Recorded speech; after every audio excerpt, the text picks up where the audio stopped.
ఆడిపుత్యం ఆడిపుత్యం entertainment అంటూ ప్రాణం తీస్తే పడి పడి ఏడ్చే పడి పడి ఏడ్చే పడి పడి ఏడ్చే మేట్సు ఏమైనాను హగ్గులతోనే ఓదార్చేసే మందా మా కర్మని మాకే తెలుసు. ఏంటన్నా బిగ్ బాస్ వచ్చావమ్మా?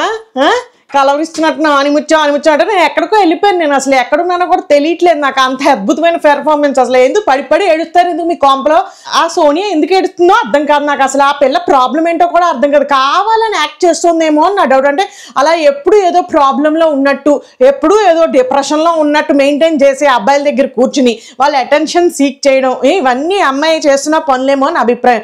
ఎంతసేపు అబ్బాయిలతోనే ఉంటుంది అమ్మాయి ఫ్రెండ్షిప్. అమ్మాయిలతోటి ఎప్పుడు జాయిన్ అయ్యేది. ఎందుకంటే ఆడపుల్లిని కాబట్టి నేను ఉండను అనుకుంటూ ఆ పిల్లేమో ఎంతసేపు ఆ విష్ణుప్రియ మీదే పడి ఏడుస్తోంది. ఎందుకో అర్థం కావట్లేదు. ఇవాళ మన శేఖర్ భాషను కూడా ఫుల్ తిట్టుకుంది ఎందుకో మరి. సో ఈ పిల్ల ఏమో ఏడుస్తుంది. ఇంకా కొంపలో వాళ్ళు మూకుమ్ముడిగా ఏడ్చేశారు అనుకో. నువ్వేమో అద్భుతమైన ఐటమ్స్ ఎట్నా 2 వారాలకే అంతా ఏడి వీళ్ళు షూటింగ్కి అవి వెళ్ళరమ్మా, బయట లొకేషన్లకి వెళ్ళరా? అవన్నీ పట్టుకుని వెళ్తారా? ఆ బాలుని మళ్ళీ ఏనుగుని ఇవన్నీ పట్టుకుని వెళ్తారా అంటున్నాను నేను. అంటే వాళ్ళ ఎమోషన్స్ నేనేం తప్పు పట్టట్లేదు, కానీ అంత అవసరమా అనిపిస్తుంది నాకు. కాంప్లోకి 2 వీక్సే కదా అయింది, పట్టుమని మళ్ళీ ఎలిమినేట్ అయిపోతే వెళ్ళిపోతారు కదా. నాకు అర్థం కదా అంత ఎమోషనల్, అంత బోర్మని ఏడు చేసి ఏంటో మరి ఏం నడిపిస్తున్నావో ఏంటో. ఇవాళ అంతా కూడా ఏడుపు కొట్టు సీరియల్ లాగా నడిచింది మీ కాంప్లో అంతా కూడాను. వాళ్ళు ఏదో కామెడీ మణికంటే ఏదో కామెడీ చేస్తున్నారు అనుకున్నాడు, కానీ మాకు రాత వచ్చింది. నువ్వు పనిష్మెంట్ అర్ధరాత్రి బీపీ తెచ్చుకుని 2:30కి లేపి దొంగతనం చేయకండి, మిమ్మల్ని ఎందుకు ఉంచాను, మిమ్మల్ని టెస్ట్ చేస్తున్నాం మేము, మీకు ఎంత విల్ పవర్ ఉంది, ఎంత నిగ్రహంగా ఉండగలుగుతారు అనే కదా చెప్పావు. ఇతనేమో కనపడింది అలా పల్పి ఆరెంజ్ అదే పనిలో ఉన్నాడు దొబ్బడమే. నాకైతే ఎక్కడ ఎంటర్టైన్మెంట్లో అనిపించలేదు, చాలా చిరాకు అనిపించింది. అంటే నువ్వు what are you trying to do అనిపించింది నాకు. అసలు అతను అవసరం లేదు కదా, ఒక టాస్క్లా ఫీల్ అవ్వాలి. టాస్క్లా ఫీల్ అవ్వాల్సింది పోయి వెళ్ళిపోయి ఫుడ్ దొంగతనం చేసి అక్కడ ఇక్కడ దూర్చి అమ్మయ్య అనుకుంటూ ఏంటో నాకు అర్థం కాలేదు. నిఖిల్ బిహేవియర్ నచ్చింది నాకు ఇవాళ. ఎందుకనంటే మణికంట దొబ్బేసినా కూడా నువ్వు ఎందుకు అలా దొంగతనాలు చేస్తున్నావు, చెప్పారు కదా మనకి, అవసరం లేదు మనకి అంటే రిటర్న్ చేసి అంటే రిటర్న్ చేసేసాడు. సో ఇలాగా మన మణికంట దొంగతనాలు, మన ఏడుపులు పెడబొబ్బులు, సోనియా అక్క ఏడుపులు, ఇంకా అలాగే తదుపరి కొంపలో ఉన్న వాళ్ళు కూడా కాసేపు ఏడు చేశారు. వాళ్ళ జ్ఞాపకాలు, వాళ్ళ మెమరీస్ అన్నీ చూసుకుని ఇది మనకి ఇవాళ జరిగిన పెద్ద ఏం జరగలేదు. మళ్ళీ అదేదో ట్రూత్ ఆర్ డేర్ లాగా ఆడిపిచ్చేశారు. దాంట్లో మన నిఖిల్ గారికి ఆడవేషం వేశారు. అది ఎంటర్టైన్మెంట్గా ఫీల్ అయ్యి చావండి మీరు అందరూ ఆడియన్స్ అనుకుంటూ మా మొహానికి కొట్టావు. ఆయన ఏమో డింగ్ డింగ్ అనుకుంటూ డాన్సింగ్ కట్టేసాడు ఆడవాళ్ళలాగా. అలాగే ఆర్జే భాషని స్విమ్మింగ్ పూల్ ఆడేశారు. ఇవి నువ్వు మా మొహానికి కొట్టిన కల్లాపు ఇవాళ ఈ కొంపలో. అందుకని ఇంకా మనం కూడా పెద్ద ఏం డ్రాగ్ చేయండి రా. నేను కూడా ఎపిసోడ్లో మాట్లాడుకోవాల్సింది ఏం లేదు, అందులో రివ్యూ చేసుకుని ఆడవలసింది కూడా ఏం లేదు. ఏమన్నా కాస్త మన ఒపీనియన్ షేర్ చేసుకోవచ్చు. అంటే ఆ సోనియా అక్క ఏడుపుల గురించి మాట్లాడుకోవచ్చు. ఆ తర్వాత ఆర్జే భాష మీద విష్ణుప్రియ మీద ఎందుకు అలా పడి ఏడు చేస్తుందో. ఒక నిఖిల్ గారు నువ్వు పృథ్వీ ఓదార్పులు ఓదార్స్తూనే ఉన్నా కూడా ఇంకా ఏడుస్తోంది వీళ్ళ మీద పడి అని నా అభిప్రాయము. అంటే జస్ట్ ప్యూర్గా అమ్మాయి అటెన్షన్ సీకింగ్ కోసం చేస్తుందేమో అని నా అభిప్రాయం. ఇప్పుడు నిఖిల్ స్ట్రాంగ్ కంటెస్టెంట్, అలాగే పృథ్వీ స్ట్రాంగ్, ఇంకా అబ్బాయి మొత్తం స్ట్రాంగ్ ఉన్న మేల్ ముగ్గురిని గ్రిప్లో పెట్టుకుంది. ఇప్పుడు ఆర్జే భాష కూడా కొంచెం బ్రెయిన్తో ఆడే మనిషి, ఫిజికల్గా ఫిట్ కాకపోయినా అలా స్ట్రాటజీస్ వేసుకునే ఛాన్స్ ఉంది. కాబట్టి ఇప్పుడు ఆయన్ని ఎలా తొక్కాలి, వీళ్ళందరినీ కూడా యాంటీ చేసేలాగా ప్రయత్నం ఏమైనా చేస్తోందా? ఇంకా ఆల్ లేడీస్ అంతా కూడా జుజుబీస్లా ఉన్నారా, ఎటొచ్చి విష్ణుప్రియ ఒకతే ఉంది, దాన్ని ఏమైనా తొక్కేయగలుగుతామో మనం అందరితోనూ ఏదైనా పుల్లలు పెట్టించేయగలుగుతామా అని చూసుకుంటోందేమో అని నా అభిప్రాయము. సో చూద్దాము. మరి ఇవాళ యష్మి అక్కయ్య కొద్దిగా కామ్గానే ఉంది. మిగతా మన సోనియా అక్కయ్య నాకైతే ఎందుకో చాలా రోతగా అనిపించింది అమ్మాయి బిహేవియర్. ఊరికే కూర్చుని అటెన్షన్ సీకింగ్ అంతే. ఎందుకురా అలా ఉన్నావు, ఎందుకురా అలా అన్నావు అని అడగాలి వీళ్ళందరూ వచ్చి. అడిగితే ఏం లేదు అనుకుంటే చెప్పేసి ఒకసారి ఇలా పడిపోయి ఏడు చేస్తుంది మొహం కప్పేసుకుని. నిజంగా ఏడుస్తోందా డ్రామానో అర్థం కాదు మనకి. 3 వంతులు నాకు ఎందుకో డ్రామా ఏనేమో అనిపిస్తుంది. నేనేమో చేయి పట్టుకుని తెగ నిమిరేస్తూ ఉంటాడు. అంట్లు కడగండి వెళ్ళి, అంతలా నిమిరాలి అనుకుంటే అంట్లు కడిగితే కూడా బాగా అవుతుంది. మీ ఓడేమో జూమ్ వేసుకుని వచ్చేస్తాడు, చేయి బాగా నిమురుతున్నాడు చూడు జూమ్ వేసుకో అనుకుంటారు. అందుకని నేనేమంటున్నా అంటే అంత ఎక్సర్సైజ్ కావాలి అంటే అంట్లు కడగండి, ఇంట్లో మంచి ఎక్సర్సైజ్ ఉంటుంది. సబ్బు వేసి రుద్దితే ఇంకా సాఫీగా స్మూత్ గా జారుతుంది కూడాను. అందుకని వీళ్ళందరూ నిమిరేసుకుని వ్యాంపర్ చేసేసి వీపులు రాసేసుకుని ఓ అమ్మ ఎంత చేసేసారు నాయన, చాలా ఓదార్పు యాత్రలు చేసేస్తుంటాడు. అందులోనూ ఫస్ట్ ఉంటాడు మన క్యాండిడేట్ ఎవడు, మన నిఖిల్ గారు నాన్న అనుకుంటూ వచ్చేస్తాడు. ఆ నెక్స్ట్ లిస్ట్ లోనే వెయిటింగ్ లిస్ట్ లో పృథ్వీ ఉంటాడు. ఎవడు పడిపోతాడా ఎవడు ఏడుస్తున్నాడో వెంటనే వెళ్ళిపోయి హగ్ చేసేసుకుందామా అని చూస్తూ ఉంటాడు మన పృథ్వీ కూడాను. సో ఇవి అనమాట మనకి ఇంట్లో కొంపలో జరుగుతున్నాయి వ్యవహారాలు అన్ని. పెద్ద మాట్లాడుకోవాల్సింది కూడా ఏం లేదు, కానీ ఏదో ఒకటి మాట్లాడాలి కాబట్టి ఫాస్ట్ గా లాగిచ్చేస్తాను, ఊరికి ఎలాబరేట్ చేసి ఏం చెప్పను. సో మనకి ఫస్ట్ ఎపిసోడ్ బిగినింగ్ లో చూసుకుంటే అబ్బాయి వచ్చేసి సోనియాకి చెప్పడం జరిగింది. ఏమిటంటాడు, వస్తే నువ్వు అలాగా బ్యాచ్ తోటి తింగర బ్యాచ్ తోటి వెళ్ళి వాళ్ళతో సమానంగా అరుపులు వచ్చి వెకిలి డాన్సులు అన్ని వేసావు అనుకో నువ్వే బ్యాడ్ అయిపోతావు, నాకు ఎందుకో కొడుతోంది, వాళ్ళకి బుర్ర బుద్ధి లేవు, అలాగే వెళ్ళిపోతారు అంతే కై అనుకుంటూ నువ్వు కొంచెం వాడు, అర్థమైందా, పులిని అనుకుంటే ఎగరడం కాదు, కొంచెం బుర్ర వాడే, అంతసేపు అటెన్షన్ సీకింగ్ మా నుంచి సేకడం కాదు, బయట ఆడియన్స్ నుంచి కూడా సేకడం నేర్చుకో, కొంచెం బిహేవ్ చేయనుకుంటూ గడ్డి పెట్టాడు. మనకి ఎక్కదిగా, మనకి ఎక్కదంతే. ఇంకా అలాగే నెక్స్ట్ ఇటుపక్క చూసుకుంటే మన పెద్ద ఆయన మన కొంపకి మన రేలంగి మావయ్య నైనిక ఎవరు ఈ అమ్మాయి పేరేడి ప్రేరణకి చెప్తున్నాడు, ఇప్పుడు నువ్వు నిండా మునిగిపోయాక ఇంకా చలి ఏమిటి నీ బొంద, నాకు అర్థం కాదే, నువ్వు అసలు ఎలా అయ్యావు, నువ్వు ఎలా అయ్యావు చెప్పు నాకు. ఇప్పుడు నువ్వు సంచాలక్ దేని వల్ల అయ్యో, నీ టీం వల్ల అయ్యో, అలాగే నువ్వు డమ్మీ ఎందుకు అయ్యో, నీ టీం వల్ల అయ్యో, అలాగే నీ ఏ టీంకి ఎక్కువ ఛాన్స్లు వచ్చాయి, నీ టీంకి ఎక్కువ ఛాన్స్లు వచ్చాయి. ఇప్పుడు నువ్వేమయ్యావు, పప్పు అయ్యావు అనుకున్నా, మనం పప్పెట్టు అనుకున్నాం కదా నన్నే, అదే ఆల్మోస్ట్ అతను కూడా అలాగే ఫీల్ అయినట్టున్నాడు. అక్కడ గేమ్ అది చూశాడు కాబట్టి నువ్వు వాళ్ళ చేతిలో తోలుబొమ్మలాగా అయిపోయి వాళ్ళు ఏం చెప్తే అదే చేసుకుంటూ పోయావు, నువ్వు పప్పు అయ్యావు అంతే, పెడత కింద పప్పులాగా, అందుకని నువ్వు ఈ సంచి బుర్ర వాడవే బాబు నువ్వు కూడా అనుకుంటూ నిఖిల్ అక్కయ్య ప్రేరణకి బోధిచ్చేసాడు అనమాట. ఇంకా ఆ తర్వాత నెక్స్ట్ నువ్వు ప్రత్యక్షం అయిపోయావు, రే బిగ్ బాస్ ప్లీజ్ అయిపోయిందిరా ఇంకా చాలు, ఈ రౌండ్లు అన్ని చూసుకున్నాక ఫైనల్ గా డబ్బులు అవి కూడా చూసేసుకుంటే మనకి కెరటన్ టీం చాలా సంపాదించేహారా, 1,50,000 ఎంతో 2,25,000 ఎంతో సంపాదించేసినట్టున్నారు వాళ్ళు. అందుకని వాళ్ళని అభినందించేసావు, ఈ డబ్బులు ప్రైజ్ మనీలో యాడ్ చేసేస్తాను రా అనుకుంటూ నువ్వేమో యాడ్ చేసుకుని పోయావు డబ్బులు సంపాదించేసుకుని. ఇంకా వాళ్ళేమో సంబరాలు చేసేసుకున్నారు, అబ్బాయి ఎంత బాగా ఆడేసామరా కెరటన్ టీం మన ఇద్దరం అనుకుంటూ షేక్ హ్యాండ్లు ఇచ్చేసుకున్నారు. ఇంక ఇటుపక్క చూసుకుంటే తర్వాత విష్ణుప్రియ అక్కయ్య నిఖిల్ పృథ్వీ ఉన్నారు, అలాగే ఇంకెవరో కూడా ఉన్నారు. అయితే విష్ణుప్రియ అక్కయ్య అడుగుతోంది పృథ్వీని, నువ్వు తినకంటే స్ట్రాంగ్ ఏమిటి నిఖిల్ కంటే స్ట్రాంగ్ ఉన్నావు, కానీ నువ్వు ఎందుకు ఆడలేకపోతున్నావు తెలుసా, నీ కోపం వల్ల, నీ యారగెన్స్, నీ యాటిట్యూడ్, వర్స్ట్ యాటిట్యూడ్ వల్ల, అందుకని నువ్వు తగ్గించుకోలేదనుకో వెళ్ళిపోతావు, ప్యాక్ యువర్ బ్యాగ్స్ అయిపోతావు అంతే త్వరలో అనుకున్న రేంజ్ లో అక్క విష్ణుప్రియ అక్క చెప్పింది. అప్పుడు ఆయన yes I'm working on it, నేను యాంగర్ మేనేజ్మెంట్ కోర్స్ చేసేస్తాను కాంప్లో ఇప్పుడు అనుకుంటూ పృథ్వీ గారు హామీ ఇచ్చారు. ఇంకా రేపటి నుంచి దేకో మేరీ పర్ఫార్మెన్స్ అనుకుంటూ మన క్యాండిడేట్ పృథ్వీ చెప్పాడు అనమాట. చూద్దాం ఏం పెర్ఫార్మెన్స్ వస్తుందో. ఇంకా ఆ తర్వాత నెక్స్ట్ అందరూ ఎక్కడో చేరారు, ఓ చోట చేరు, అందరూ జోకులు వేసుకుంటున్నారు. నేను ఆ సాక్స్ టాస్క్ గురించి, మనకంటే ఎక్కడో ఆ చివరే తిరుగుతున్నాడు రా బక్కం పీసు కడే, ఎవడైనా వచ్చి అసలే తినట్లేదు కదా, ఎవడైనా తగులుతాడేమో అవుటైపోతా అనుకుంటే అటు తిరుగుతున్నాడు అనుకుంటే అబ్బాయి అందరూ జోకులు వేసుకుంటుంటే ఈయన ఎక్కడో బొక్కలో దూరాడు, ఏం దొబ్బుదామా ఏం తిందామా అనుకుంటూ వచ్చేసాడు. బాగానే పని చేస్తున్నాయి చెవులు షార్ప్ గా. ఏమిటో అనుకుంటున్నారు నా గురించి, నేనేమి పెద్ద భయపడట్లేదు తెలుసా, సీరియస్ నవ్వుతారేంటి, don't laugh, this is serious matter అనుకుంటూ మన క్యాండిడేట్. నాకు నచ్చదు అట్లాగా, మీరు నేను చెప్తున్నాను కదా, నేను ఆల్రెడీ చెప్పాను, నాకు మనుషులతోని ఇంకా నాకు నచ్చట్లేదు, మింగిల్ అవ్వలేకపోతున్నాను, ఇంకెవరితో అవుతానా, బిగ్ బాస్ తో అవుతావా మనుషులతో అవ్వకపోతే, అంటే మా బిగ్ బాస్ మా దృష్టిలో మనిషి లెక్క రాదు, ఎందుకంటే కనపడ్డు కదా ఏలియన్ అనుకుంటాం మేము, నువ్వు ఆయనకే కరెక్ట్లే, మీ ఇద్దరు పక్కన కూర్చోండి వెళ్ళిపోయి, లేకపోతేనా మనుషులతో నేను చెప్పాను కదరా, మనుషులతో నేను కలవలేకపోతున్నాను, నన్ను ఇన్వాల్వ్ చేయకుండా నాకు అసలే ఫుడ్ కూడా ఎట్టట్లేదు అనుకుంటూ మన క్యాండిడేట్ తిట్టేసి పోయాడు. అయితే ఓకే సారీ మళ్ళీ మేము చేయము అనుకుంటూ వాళ్ళు కూడా హామీ ఇచ్చేసారు. ఇంకా ఆ తర్వాత ఏముంది, నేను అందరూ పడుకుని పోయారు, తెల్లారిపోయింది, డాన్సింగ్లు కట్టేశారు, లింగిడి అనుకుంటూను.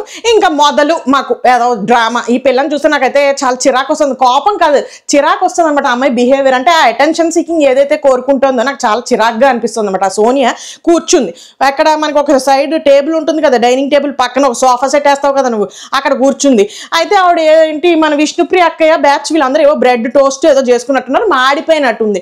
నాకు తెలిసి మన తెంగరబుచ్చికి సోనియా అక్కయ్యని టార్గెట్ చేసేసి ఇప్పుడు దీనికి హట్ అయిపోయేలా ఇండైరెక్ట్ గా మనం బ్రెడ్ మీద తీద్దాం అన్నంత బుర్ర అయితే విష్ణుప్రియ విష్ణుప్రియకి లేదేమో నా అభిప్రాయం. ఆ అక్క ఏదో ఫీల్ అయిందో, రే కష్టపడి బ్రెడ్ టోస్ట్ అందరికీ చేసి పెట్టాను కదా, చేసిన వాళ్ళకే లేదు మాడిపోయింది చివరాఖరికి అని ఏదో ఫీల్ అయింది. ఆ అమ్మాయి అసలు సోనియాని ఉద్దేశించి కూడా అనిందని నాకు అనిపించలేదు ఎక్కడా కూడా. మామూలుగా అది కూడా చాలా క్యాజువల్ గా అంది విష్ణుప్రియ. వేసిన వాళ్ళకి చివరిది మాడిపోయి వచ్చిందిరా అనుకుంటూ వాళ్ళందరూ నవ్వుకుంటూ తింటున్నారు. అయితే అది ఎక్కడో ఈవిడికి వచ్చేసిందంట. సోనియా గారినే ఉద్దేశించో లేకపోతే ఇంకెవరినో ఉద్దేశించి అంటుంది. ఎంతసేపు నెగిటివ్ గానే మాట్లాడుతుంది విష్ణుప్రియ అనుకుంటే అక్కడి నుంచి లేచి వెళ్ళిపోతే మన పెద్ద ఆయన ఉన్నాడు కదా, మన పెద్దోడు రేలంగి మా చెయ్యి ఎట్టేసుకున్నాడు. ఎక్కడికి రా వెళ్ళిపోతున్నావు, ఎక్కడికి వెళ్ళిపోతున్నావు, కూర్చో, ఏంట్రా చెప్పురా, నాతో ఫ్రెండ్లీగా ఉండరా నాతో అనుకుంటూ మనోడు కూర్చోబెట్టేటప్పటికి అక్కయ్య మొదలెట్టింది ఇంకా నంగి వేషాలు అంటారనమాట. ఆ వేషాలన్నీ మొదలెట్టింది. ఏమిటంటుంది, ఏదో నాస ఎక్స్ప్రెస్ చేయదు. బేసిక్ గా మెంటాలిటీ ఏంటంటే ఇంకా ఆ పక్కన కూర్చున్న వాళ్ళకి చిరాకు వచ్చేయాలన్నమాట. ఏదో ఫీల్ అవుతుంది అనే దాంట్లో పెడుతుంది ఆ మనిషిని. చెప్పదు, స్ట్రైట్ గా ఏది చెప్పదు. ఏం ఫీల్ అవుతుందో ముంగిలా కూర్చుని ఉంటుంది ఎంతసేపును. అయితే వచ్చేసి అడిగితే ఏమేమి చెప్పరా అంటే అదే విష్ణుప్రియ తలగొక్కుంటూ అదే విష్ణుప్రియ ఎంతసేపు కూడా ఎప్పుడు నెగిటివ్ గా ఏదో ఒకటి అంటూ ఉంటుంది. అంటే ఏమందిరా చెప్పరా, నాతో షేర్ చేసుకోరా, నేను ఉన్నాను కదా అనుకుంటే ఈయన తాపత్రయం ఎప్పుడు ఓదార్చేద్దామా అని జాయిగాని చెప్పరా అంటే నీకు ఏంటి, నీకు చెప్పాలా, ఇప్పుడు నాకు ఫీల్ అయ్యానని చెప్తున్నావు కదా, చాలా డిస్కంఫర్ట్ ఫీల్ అవుతున్నాను ఇక్కడ అంటే ఆయన ఏమో సరే దారా బయటకు వెళ్ళిపోతాం రా, నువ్వు డిస్కంఫర్ట్ ఫీల్ అయితే నేను అస్సలు భరించలేను, నీ కంఫర్ట్ కోసం నేను ఎంత డిస్కంఫర్ట్ అయినా ఫీల్ అవుతాను, పదరా మనం వెళ్ళిపోదాం అనుకుంటూ బయటకు పోయి కూర్చున్నారు గార్డెన్ ఏరియాలో.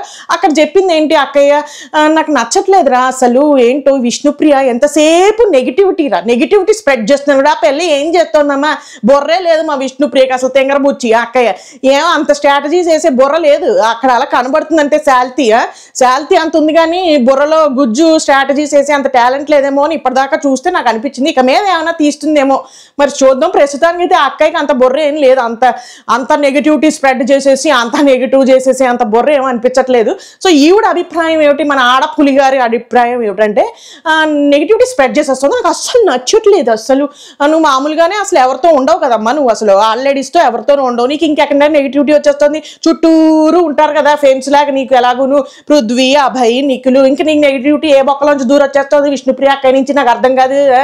సరే అక్కయ్యకి వచ్చేస్తోందంట, వాడు ఫీల్ అయిపోతుంది, ఇంకా అజ్జాలది అన్నట్టు ఏంటి ఇంకా మనల్ని ఓదార్చట్లేదు. సరే ఇంకోటి చెప్తాను నేను ఇప్పుడు రా, నిన్న మన ఆర్జే భాష గారు మధ్యలో వచ్చి బెనిఫిట్ ఆఫ్ డౌట్ అని బొక్కటేర్రా మధ్యలో గేమ్కి, నాకు నచ్చలేదు అది, నేను చెప్పేసాను లెఫ్ట్ అండ్ రైట్ ఇచ్చేసాను, నేను ఇన్నాళ్ళు ఆయన ఏజ్కి రెస్పెక్ట్ ఇచ్చాను కానీ ఇంక ఇప్పుడు అసలు రెస్పెక్ట్ ఏమైనా గేట్లు ఎత్తేహానంతే. నేను ఏంటి సార్ మీరు అసలు ఎందుకు ఇన్వాల్వ్ అయ్యారు, మీరు అలా చెప్పచ్చా, నాకు అసలు నచ్చలేదండి, మీరు అలాంటి మిస్లీడ్ చేయకండి, మీకు అనిపించింది అందరి మీద రొద్దుకండి అనుకుంటూ ఇచ్చేహాను లెఫ్ట్ అండ్ రైట్ అనగానే మన నిఖిల్ ఇంప్రెస్ అయిపోయాడు, బాగా మంచి డెవలప్ అవుతున్నారు అనుకుంటూ మన సోనియా అక్కయ్యని మన నిఖిల్ అన్నయ్య గారు చాలా ఓదార్చేశారు. ఇంకా ఆ తర్వాత నెక్స్ట్ ట్రూత్ ఆర్ గేమ్ రా, అన్ని తినగాడేస్తే ఎలాగరా, మేము ఏం చెప్తున్నామంటే ట్రూత్ ఆర్ డేర్ రా. ఇప్పుడు ట్రూత్ అంటే వాళ్ళే చెప్తారు, డేర్ అయితే పక్క వాళ్ళకి ఇవ్వాలరా అన్నట్టు అదేదో పిచ్చి రౌండ్ లో పెట్టించేసావు కానీ వాళ్ళందరూ ఆడేసారు. ఏదో కక్కుర్తిగా ఇంక్లూడ్ చేసేసినట్టుంది గాబరాగా రౌండ్లని తీసుకుని వచ్చి అప్పటికప్పుడు. ఇవన్నీ ప్లాండ్ లా లేవు. టీఆర్పీ పడిపోయిందిరా, ఏంట్రా మనకి ఏం రావట్లేదు, ఏంట్రా వ్యూస్ ఏంట్రా అసలు నాకు అర్థం కావట్లేదు, సరే ఇప్పుడు ఏం చేద్దాం అంటే పెట్టేయండి రా, లాస్ట్ లో పెట్టాల్సిన ఇప్పుడే తోసేయండి రా అనుకుంటూ మధ్యలో ఇరికిచ్చినట్టుగా ఉంది అంతాను. ఆ ట్రూత్ ఆర్ డేర్ డబ్బాలు తిప్పేసుకున్నారు. చూసుకుంటే ఒక్కొక్కళ్ళు వచ్చేసారు. మన అక్కయ్య ఎవరమ్మా, యష్మి అక్కయ్యకి ట్రూత్ చెప్పేస్తానంది అక్కయ్య. ఇప్పటిదాకా కొంపలో ఏమన్నా దొబ్బే ఒకటే అక్కయ్య అనుకుంటే అడిగేటప్పటికి చాలా దొబ్బాను, అందులో ఫస్ట్ దొబ్బింది చికెన్ దొబ్బేయాను, అది నేను చేసిన మిస్టేక్ అనుకుంటూ అక్కయ్య చెప్పేసి చప్పట్లు కొట్టేసుకుంది. ఇలా కాసేపు వెరీ గుడ్ రా, బాగా చేసేవారు అనుకుంటూ అందరూ అప్రిషియేట్ చేశారు. ఇంకా ఆ తర్వాత అలాగే ఒక్కొక్కళ్ళు వస్తూ పోయారు. మన నైనిక అక్కయ్య వచ్చేసి మన ఆర్జే భాష గారు చెప్పింది ఏంటయ్యా అంటే, ఎవరైనా ఒక అబ్బాయిని లాక్కుని ఈడ్చుకుంటూ వెళ్ళిపోయి స్విమ్మింగ్ పూల్లో పడేయాలని చెప్పారైనా, ఆయన పోయి అయినా తవ్వుకున్నారు. ప్లస్ అందులోనూ కూడా మిగతా వాళ్ళందరికంటే మనం చూసుకుంటే ఇక్కడ మన ఆర్జే భాష గారు మనకంటే బక్కం పీసులు కాబట్టి అందులో కామెడీగా ఉంటుంది, ఈయనే ఇచ్చారు కాబట్టి ఈయన వేసేద్దాం అనుకుంటూ తీసుకెళ్ళి స్విమ్మింగ్ పూల్లో పడేసింది నైనిక అక్కయ్య. అలాగే మన విష్ణుప్రియ అక్కయ్యని పోల్ డాన్స్ చేయమన్నారు, అక్క వెళ్ళిపోయి అక్కడ పోల్ డాన్స్ ఎక్కేసి డాన్స్ చేసేసింది. ఇంకా అలాగే తదుపరి మరి సోనియా అక్కయ్యని ఆడపులి అంటావు కదమ్మా, ఆడపులి లాగా పూంకుని వచ్చేవే అక్కయ్య అనుకుంటే వెళ్ళేటప్పటికి ఎస్ రావే సీతక్క నువ్వు మేకప్ బాగా చేస్తావు, అందుకని నాకు ఏమనగానే ఇక్కడ ఏవో గీతలు వేసుకుని వచ్చేసింది అక్కయ్య. అక్కడ పులిలాగా ఏమనిపించలేదు మాకు, ఆవిడ ఫీల్ అయింది కాబట్టి చప్పట్లు కొట్టేసాం మేము కూడా చూసి. ఇంకా అలాగే నెక్స్ట్ మరి మన ఆదిత్య ఓం గారిని లిప్స్టిక్ వేసుకుని కూర్చోండి, కొట్టిన పిండిరా నాకు అసలు అంతా వీజీగిస్తారంటే వరస్ట్ గా సరే రండి తీసుకుని రండి పావండి అనుకుంటూ పావించేసుకుని ఆయన చాలా అటు ఇటు తిరిగేశారు. ఇంకా ఆ తర్వాత పృథ్వీకేమో వచ్చింది. అయితే మన నిఖిల్ని అమ్మాయిలాగా శారీ కట్టుకుని రావాలి అనుకుంటా అంటే ఆడలేడీస్ ఇదే ఒక్కసారి ఇలా స్విచ్ చేసుకుని చూడండి. ఆడలేడీస్ ఏమన్నారంటే నడు కనిపించాలి మాకు నిఖిల్ది అని కూడా చెప్పారు. ఇదే స్విచ్ చేయండి, అక్కడ అమ్మాయిని రెడీ అయ్యి రమ్మని అబ్బాయిని అలా అంటే పెంట కొప్పు ఎగిరిపోయేది అంతే, నీకు మొత్తం కొంప కొప్పు ఎగిరిపోయి అంత ధర్నాలు చేసేస్తారా? ఆ అమ్మాయిలేమో మాత్రం నడువులు చూపించాలమ్మా నాకు నిఖిల్ది. బాగుంది నాన్న, వెరీ గుడ్, మంచి మంచి మంచి కట్టుబాట్లు నీ కొంపలో వాళ్ళకి. అయితే మాకు నడుము కనిపించాలి అలా కట్టండి అనుకుంటూ మంచిగా చెప్పేటప్పటికి ఆయన వెళ్ళిపోయి రెడీ అయిపోయి వచ్చేసి ఒక ఆడ లేడీస్ సాంగ్ ఎదేసేసుకున్నావు అండ్ గెంతులు వేసేసారు. ఒక వెకిలి డ్యాన్స్ కింద పడిపోయి చేశారు. దాన్ని చెప్పే వర్ణన తీర్థం అసలు ఆ డ్యాన్స్ అయితే. అందరూ చాలా ఎంటర్టైన్మెంట్ ఫీల్ అయ్యారు. మేము కూడా ఫీల్ అయ్యాం. నువ్వు ఏడుస్తావు కదా చెప్పకపోతే, మేము కూడా ఎంటర్టైన్మెంట్ ఫీల్ అయ్యాం. స్విచ్ ఆఫ్ చేసేసుకుని టీవీ. సో ఈ ట్రూత్ ఆర్ డేర్ పెంట ఇక్కడతోటి ముగిసింది. ఇంకా ఆ తర్వాత నెక్స్ట్ మనకంట దొంగ లీలలు ఏమిటయా అంటే కూర్చుని అక్కడ అన్ని ఏవో దొరికాయో ఫుడ్ ఐటమ్స్ అన్ని వేసుకొని వచ్చేసారు. సగం బాటిల్ పలిపి ఆరెంజ్, అలాగే ఇంకా ఏవో దోసపిండో ఏదో మొత్తానికి అన్ని ఎక్కడెక్కడ దొరికినవన్నీ తీసుకొచ్చి దాచేసుకోగానే మళ్ళీ నిఖిల్కి చెప్పాడు, రే మనం అందరు పడుకున్నాక తిందాంరా అది ఇది అనుకుంటా. ఫస్ట్ ఈయన కూడా అవునా సరే అన్నట్టుగా ఒప్పుకున్నాడు. తర్వాత మళ్ళీ భయం వేసింది, నువ్వు 2:30కో మళ్ళీ 3 లేపేసి ఇంక ఈసారి ఇంట్లోంచి పొమ్మంటావేమో అనుకుని భయపడ్డాడు. షీఫ్ కదా ఎంతైనా కూడా ఆ పెద్దరికం ఉంచాలిరా అనుకుంటూ మళ్ళీ వచ్చి ఎందుకు రాను అసలు దొంగతనాలు చేసినావు బుద్ధుందా నీకు అసలు అనుకుంటూ తిట్టాడు మణికంఠని. అయితే ఏం చేయమంటావు పల్పి ఆరెంజ్ ఇచ్చేయమంటావా అనుకుంటూ అడిగాడైనా తిరిగి తీసుకుని వచ్చి ఇచ్చేసాడు. సో అక్కడతో ఆగలేదమ్మా మణికంఠ, ఏమీ పెద్ద క్లీన్ చిట్ తోటి రాలేదు, ఉంది ఇంకా పెంట చేసుకున్నాడు చివరాకర్లో. సరే ఇప్పటికైతే నెక్స్ట్ నువ్వేం ట్రీట్ చేసావు, మళ్ళీ నువ్వు వచ్చేయండి రా. అసలు ఏమిట్రా నన్న మీరు అందరూ చాలా ఫీల్ అయిపోతున్నారా, నేను ఒక టాస్క్ ఇద్దాం అనుకుంటూ ఎమోషనల్ నువ్వు ఫీల్ అయ్యావు కానీ మాకేం అనిపించలేదు ఎమోషనల్. ఇక్కడ 2 వారాలకే అంతా ఏడు చేసి అంత గోల్ ఏమిటో నాకు అర్థం కాదు. ఇంటికి వెళ్ళిపోతే ఉంటాయి కదా వస్తువులు, సరే ఏదో ఒకట్లే. కానీ వాళ్ళందరికీ చెప్పింది ఏంటంటే మీరు చాలా మిస్ అయిపోతున్నారని నాకు తెలుసు. అందుకని ఏంటంటే మీకు అందరికీ ఒక అద్భుతమైన అవకాశం ఇచ్చేస్తున్నాను. కొంపలో 10 మంది ఎంతమంది ఉన్నారు కదా కొంపలో, ఇద్దరిద్దరు రండిరా. ఇద్దరిద్దరు వస్తే వాళ్ళ తరపు నుంచి వాళ్ళకి మెమరీస్ ఉన్న వాళ్ళవి ఏవో ఐటమ్స్ పెట్టేస్తాం మేము, చాలా గుర్తు చాలా మెమరబుల్గా దాచుకున్నవి. అందులోంచి ఎవరో ఒక్కరికే వస్తుందిరా, అది మిగతా హౌస్ మేట్స్ డిసైడింగ్ చేయాలిరా. సో ఎవరికి ఇద్దాం అనుకుంటున్నారు అనేది మామూలుగా చెప్తే సరిపోదురా, లాలీపాపులు ఇచ్చేసి చెప్పాలిరా. చివరాఖరికి ఎవరి చేతిలో ఎక్కువ లాలీపాపులు ఉంటే ఎక్కడి నుంచి కొట్టుకొచ్చేవనా లాలీపాపులు పిల్లల చేతుల నుంచి లాక్కుని వచ్చే ఉంటాం. ఆ లాలీపాపులు ఎవరి చేతిలో ఎక్కువ ఉంటే వాళ్ళకి వచ్చేస్తుందండి అనుకుంటూ చెప్పేహావు. ఇంకా వచ్చేహారు మన వాళ్ళు అందరూ. ఫస్ట్ చూసుకుంటే మన సీతక్క నైనిక, అక్కడ ఏముంది వీళ్ళిద్దరిది పాస్ట్లో వాళ్ళ బాయ్ ఫ్రెండ్లో లేకపోతే ఫ్రెండ్సో ఎవరో ఇచ్చిన జ్ఞాపకాలు. అవి 2 కూడా ప్లస్ టాయ్సే, అంటే సాఫ్ట్ టాయ్సే ఉన్నాయి అక్కడ. సో ఆ సాఫ్ట్ టాయ్స్ మా ఇంట్లో కొప్పు ఉంది, నీకు కావాలంటే పట్టుపో, చచ్చిపోతున్నాను నేను దాచలేక. 2, 3, 4 బస్తాలు ఉన్నాయి, అవి ఎక్కడెక్కడ కుక్కి పెట్టాను. ఇవి కూడా పట్టుకుని సర్ది ఎక్కడో అక్కడ సర్దేసుకు పంపిస్తాను కావాలంటే డొనేషన్. అందుకని ఆ ప్లస్ టాయ్స్ ఆవిడకి నైనిక గారికి ఏమో ఎవరో వాళ్ళ బాయ్ ఫ్రెండ్ ఎవరో ఇచ్చారట. పాస్ట్లో చాలా అబ్యూజివ్ రిలేషన్షిప్లో ఉందిట ఆవిడ. మనకి ఎందుకురా ఇన్ఫర్మేషన్, సరే ఏదో ఒకటి చెప్పారు కదా సరే కానీ అండి, ఆవిడ ఏదో అబ్యూజివ్ రిలేషన్లో ఉందిట. అక్కడి నుంచి బయటకు వచ్చేసాక ఇక్కడ హైదరాబాద్లో ఎవరో పరిచయం అయ్యారట బాయ్ ఫ్రెండ్ లాగా. ఇప్పుడు వాళ్ళిద్దరు కొనసాగుతున్నారు, బాయ్ ఫ్రెండ్ గర్ల్ ఫ్రెండ్ లాగా. ఆయన ఇచ్చిన ఏనుగో ఏదో సంథింగ్ దాని పేరు ఏమిటో చెప్పలేదు మాకు, ఏనుగుకి ఆ బాయ్ ఫ్రెండ్ తాలూకా చొక్కా తొడిగారట. వినండి, నవ్వుతారేట్రా సీరియస్ మ్యాటర్ ఇది, చాలా ఎమోషన్ ఉంది వినండి. ఆ ఏనుగుకి చొక్కా తొడిగారు, ఆ చొక్కాతో ఉన్న ఏనుగు బొమ్మ నైనిక అక్కేది. అలాగే ఇటు పక్క చూసుకుంటే బాలు సీతక్కయ్య గుర్తుకి పంపించింది బాలు. ఆ బాలు తాలూకా స్టోరీ ఏమిటయ్యా అంటే ఆవిడకి ఎవరో ఉండేవారట, ఆయన వదిలేసి వెళ్ళిపోయాడట 5 ఏళ్ల తర్వాత. ఇంకా ఆ డిప్రెషన్లో ఉన్నాక ఎవరో ఒక ఫ్రెండ్ పరిచయం అయ్యారట. ఆ ఫ్రెండ్ నాకు ఎక్కడో షాప్లోకి వెళ్ళి ఇది బాగుంది అంటే ఆ బాలుని కొనిచ్చారట. అది కాన్సెప్ట్. ఇప్పుడు ఈవిడికి బాయ్ ఫ్రెండ్ చొక్కా వేసుకుని ఏనుగుని ఇవ్వాలా లేకపోతే షాప్లో కొనిచ్చిన మన బాలుని ఇవ్వాలా అనే డైలమాలో పడిపోయారు. అసలు అక్కడ ఎంత స్ట్రెస్ అయిపోయారంటే మన కంటెస్టెంట్స్ చాలా సతమతం అయిపోయి ఫైనల్గా ఇద్దరు ఏడ్చేస్తారు అనుకో కాసేపు. ఇద్దరు ఏడుపులో ఎవరి ఏడుపుకి మనం ఇప్పుడు కాన్సెప్ట్ ఎవరిది ఇవ్వాలి అని ఆలోచించుకుంటే వాళ్ళందరూ కూడా డిసైడ్ అయిపోయింది మన నైనిక అక్కకి ఇచ్చేయాలరా. ఎందుకంటే నీకు మేము ఉన్నాను రా నాన్న అనుకుంటూ వచ్చేసాడు మనోడు. ఎవరు మన నిఖిల్ అన్నయ్య వచ్చేసి మొత్తం అక్కకి హామీ ఇచ్చాడు, నీకు ఉన్నాం రా మేము సీత ఎందుకురా అలా అనుకుంటాం అనుకుంటే అభయ్ గారు కూడా చెప్పేశారు, అభయం ఇచ్చేసారు ఆయన కూడాను. సో నైనిక అక్కకి ఆ ఏనుగు వచ్చేసింది. ఇంకా ఆ తర్వాత ఒక్కొక్కరిది ఇలా సాగిందిరా. ఆర్డర్ అటు ఇటు అవుతున్నట్టుంది, ఏం పర్వాలేదు, పెద్ద అంత ఇంపార్టెంట్ ఏం కాదు ఎవరు ఫస్ట్ వచ్చారనేది. సో నిఖిల్ అభయ్ కాంబినేషన్లో మనకి చూసుకుంటే మన కొంపలో వాళ్ళందరూ కూడా అభయ్కి ఇచ్చినట్టున్నారు. నిఖిల్కి ఏమో వాళ్ళ డాడీది చొక్కా వచ్చింది, అభయ్కి ఏమో వాళ్ళ నాన్నగారితో దిగిన లాస్ట్ ఫోటో ఒకటి పంపించారు. సో ఫైనల్గా ఈ రౌండ్లో అభయ్కి వాళ్ళ నాన్నగారి ఫోటో వచ్చేసింది, చొక్కా స్టోర్ రూమ్కి వెళ్ళిపోయింది. నువ్వు కొట్టేయకు, వాళ్ళకి ఇచ్చి పంపే. నువ్వు చొక్కా బాగుంది నేను వేసుకుంటానని నువ్వు వద్దు, వాళ్ళకి ఇచ్చి దాచి పంపే. యాజ్ ఇట్ ఈస్ గా ఎక్కడి నుంచి వచ్చిందో వాళ్ళ ఇళ్ళకి పంపే. నువ్వు కక్కుర్తి పడకనైనా మధ్యలో. ఇంకా ఆ తర్వాత నబీల్ పృథ్వీ కాంబినేషన్. పృథ్వీది కూడా వాళ్ళ డాడీతో ఉన్న ఫోటో అండ్ నబీల్కి కూడా వాళ్ళ డాడీతో ఉన్న ఫోటో. అయితే పృథ్వీది అంట వాళ్ళ నాన్నగారితో ఉన్న ఏకైక ఫోటో అది ఒకటే అంట. బేబీలా ఉన్నాడు ఇంకా పృథ్వీ అందులో. సో అదొకటే ఫోటో ఉందంట ఆయనతోటి. ఆయన తర్వాత పోవడం ఏదో జరిగిందంట పాపం. సో ఆయనతోటి ఇంకేం పెద్ద మెమరీస్ కూడా లేవు. మేబీ మాట్లాడుంటే 15-20 టైమ్స్ ఎంతో మాట్లాడాను అని చెప్పుకుని వచ్చాడు. August 15th పోయారు మా డాడీ అనుకుంటూ చెప్పాడు. అయితే ఇటు నబీల్ స్టోరీ ఏమిటి అంటే, నబీల్ వాళ్ళ డాడీ కూడా ఆయన బాగా ఏదో పెద్ద సింగర్ అవుదాం అనుకున్నారంట. ఆ కోరిక నెరవేరలేదు కాబట్టి చాలా ఎంకరేజ్ చేశారంట నబీల్ని. ఈ సోషల్ మీడియాలో వీడియోస్ చేయడం కానీ వాట్ ఎవర్ ఇట్ ఈస్, ఈ ఆర్ట్ సైడ్ బాగా ఎంకరేజ్ చేశారట. సో ఐ థింక్ అప్పట్లో దిగిన ఫోటో ఏదో సంథింగ్ కోవిడ్కి ముందే ఎప్పుడో దిగిన ఫోటో ఒకటి పెట్టారు. సో అక్కడ మనం అర్థం చేసుకోవాల్సింది వాళ్ళ నాన్నగారి బర్త్డే August 15th, అలాగే మన పృథ్వీ వాళ్ళ నాన్నగారి డెత్ డేమో August 15th అనుకుంటూ వాళ్ళు షేర్ చేసుకోవడం జరిగింది అక్కడ. సో ఇక్కడ ఇద్దరివి కన్సిడర్ చేస్తే నాకు పర్వాలేదు, నేను కొంచెం స్ట్రాంగ్గానే ఉన్నాను, ఐఎమ్ ఫైన్. నబీల్కి ఇస్తే బాగుంటుందని పృథ్వీయే చెప్పడం జరిగింది. అండ్ ఆల్సో చాలా మంది కూడా నబీల్ కొంచెం ఎమోషనల్, అప్పుడప్పుడు డౌన్ అవుతూ ఉంటాడు, సో అతనికి ఇది ఇస్తే సరిపోతుంది, కొంచెం బాగుంటాడు అనుకుంటూ హౌస్ మేట్స్ కూడా నబీల్కి ఇవ్వడం జరిగింది. తర్వాత అందరూ వచ్చేసి నాన్న నేను ఉన్నాను రా నీకు, బిగ్ బ్రదర్లో ఎప్పుడు ఉంటాను రా నేను నీకు, కానీ నేను నబీల్కి ఇస్తాను రా ఫోటో అనుకుంటూ మన ఎవరైనా మన క్యాండిడేట్ నిఖిల్ ఇంకా అలాగే తదుపరి బ్యాచ్ కూడా చెప్పడం జరిగింది.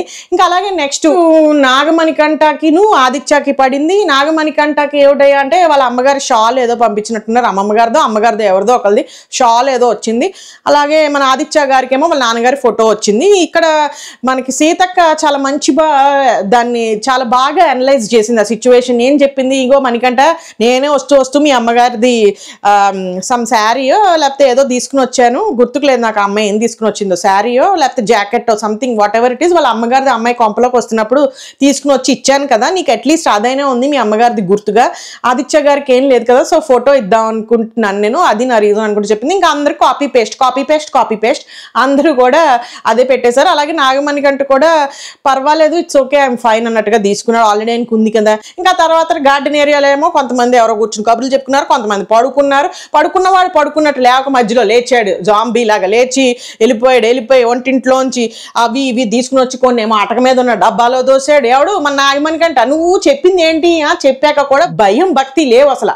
భయం భక్తి లేకుండా పాస్ట్ లో జరిగింది మర్చిపోయాడు అంతే. నువ్వేం తిట్టావో అవన్నీ మర్చిపోయి ప్రెజెంట్లోకి వెళ్ళిపోయి మళ్ళీ అవన్నీ తీసుకుని అట్టపెట్టెల్లో దాచుకున్నాడు. ఇంకా ఏవో తీసాడు, పల్పి ఆరెంజ్ అంటాడు, జంతికలు అంటాడు, టమాటో పచ్చడి అంటాడు, ఏమో ఏం నాట్ అన్ని ఎక్కడెక్కడో దూర్చేసాడు. మొత్తానికి దూర్చేసి అమ్మయ్య అనుకుంటూ వెళ్ళిపోయి వాటర్ తాగేసి పడుకున్నాడు. ఇంకా అది ఇవాళ మనకి జరిగిన పెంట కొంపలో కొన్ని మెమరీస్ తాలూకా ఏడుపులు, కొంచెం మన దొంగతనాలు మన నాగమణికంఠ ద్వారా.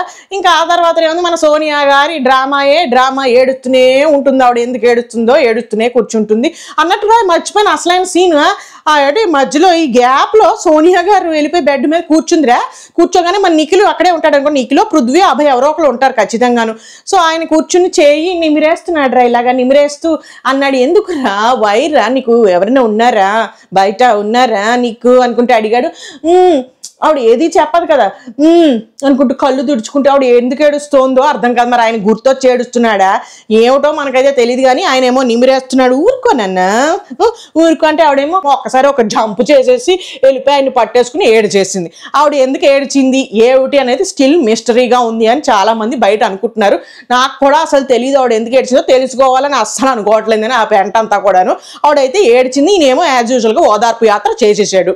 సో అదిరా ఇవాళ మన కొంపలో జరిగిన చిట్టి నాగమణికంఠ దొంగతనాలు, అలాగే మన కంటెస్టెంట్స్ ఎమోషనల్ అయిపోయిన సన్నివేశాలు, అలాగే మన సోనియా గారి చాలా అద్భుతమైన మరి ఆవిడది ఏమని చెప్పాలో నాకు అర్థం కావట్లేదురా, ఎమోషనల్ సీక్వెన్స్ అలా జరిగిందనమాట. అందుకని ఏంటంటే నాన్న బిగ్ బాస్ నువ్వు వెళ్ళిపో అంతే, పెంట టాస్క్లు అన్నీ వేసుకుని వచ్చేకి. ఇంకా రేపు ఇంటికి వెళ్ళిపోయి శుభ్రంగా పడుకుని నాగార్జున గారిని తీసుకుని రేపు మళ్ళీ కొంపలోకి వచ్చేసాయి. ఇంకా రేపటి ఎపిసోడ్ గురించి రేపు మాట్లాడుకుందాం. అంతవరకు సెలవు, బాయ్. ఆడిపుత్యం మీ విలువైన అభిప్రాయాలు సరే ముక్కు చదువుకుని పడుకు వెళ్ళి.